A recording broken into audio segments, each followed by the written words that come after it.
everyone. This is Monisha Lucman here to bring a little awareness. This August is National Breastfeeding Month and includes the World Breastfeeding Week on August 1 to 7. Every truth has four corners. As a teacher, I give you one corner, and it is for you to find the other three. Quote by philosopher Confucius, who, the World Health Organization, recommends that infants initiate breastfeeding in the first hour of life, exclusively breastfeed for 6 months, and thereafter receive nutritionally adequate and safe complementary foods while breastfeeding continues for up to 2 years of age or beyond. Yet, the worldwide public seems mesmerized by milk ads, which claim to make children more intelligent, healthy, and strong, forgetting that infant formulas remains a poor substitute to breast milk. Achieving happiness, quote on the name, explains her opposition to infant formulas, ads, and issues an appeal to mothers. Quote, it's all about making money. The infant milk formula companies promote their products by saying the milk will promote intelligence, increase immunity against childhood diseases, and your kids will be so bibo they'll end up on TV just like the models on TV ads. Yeah, just shell out that 600 peso per 1 kilogram and wait for your baby to develop digestion problems, the least being gas and stomach cramps. I was also told that drinking cow's milk can cause bone problems. On the other hand, there are no arguments against mother's milk. None. Moms, if you can breastfeed, do it. There's nothing more important than making sure that during the first 3 years of your baby's life, all their nutritional needs are met. And this can be done if you breastfeed.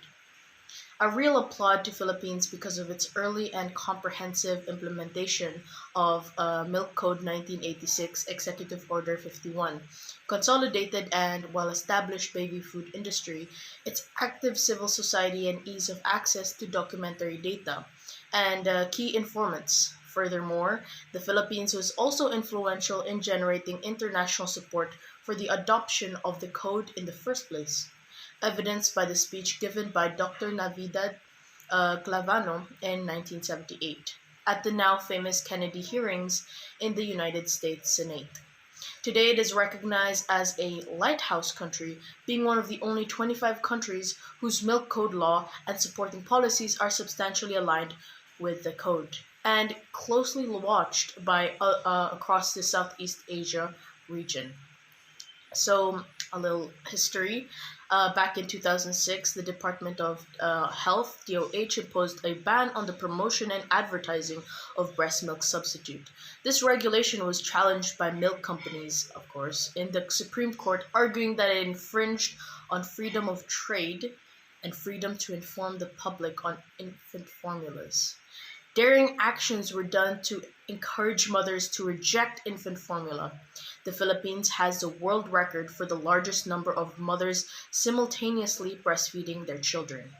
And on June 2004, a dozen topless mothers picketed the Supreme Court while milk companies are arguing their case against the ban on milk ads. While the Supreme Court did side with the petitioners and granted a temporary restraining order which prevented health authorities to enforce the ban on milk ads. Now, a person by the name Anonymous by Mad Nowhere Woman applauds the action and comments on the court proceedings. Quote, while it's a pity that the individual daring mothers who did this remain nameless in the news, kudos should go to Judge Angelina Sandoval Gutierrez for pointedly asking why the milk companies were more concerned with the loss of profits than the health of the infants, when it has been proven time and again that breast milk is best for babies.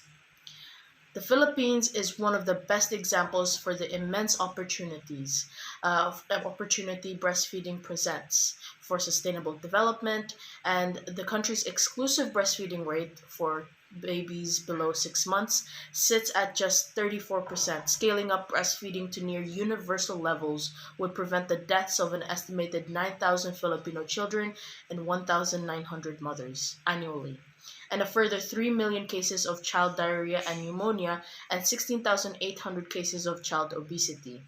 So while breastfeeding provides numerous benefits to the infant, it is also favorable for the health of the mother. You see, oxytocin is a hormone released during breastfeeding, and this can aid in postpartum healing, essentially aiding in returning the uterus to its normal size. And research from the American Academy of Pediatrics suggests that breastfeeding may reduce a mother's risk for type 2 diabetes and cardiovascular disease and can reduce the incidence of ovarian and breast cancer. Breastfeeding can elicit emotional or psychological benefits for mother and child. For example, it triggers the release of hormones prolactin and oxytocin in the mother, which promotes a sense of nurturing and attachment, respectively. This chemical release aids in the development of an emotional bond with one's baby. Similarly, a recent study found that women who breastfed their children for longer spans of time exhibited more maternal sensitivity or a mother's responsiveness to their child than mothers who cut breastfeeding short. Regarding infant psychological development, the bonding and skin to skin contact that occur during the breastfeeding can have long lasting benefits on mental and behavioral health. For example, breastfed babies are likely to have better memory, early language skills, and enhanced motor skills. However, breastfeeding takes time and practice. Many mothers often face challenges as they learn how to best feed their new baby. A mother's milk supply can be affected by sleep, diet, and medication, and in many cases, breastfeeding may not be possible.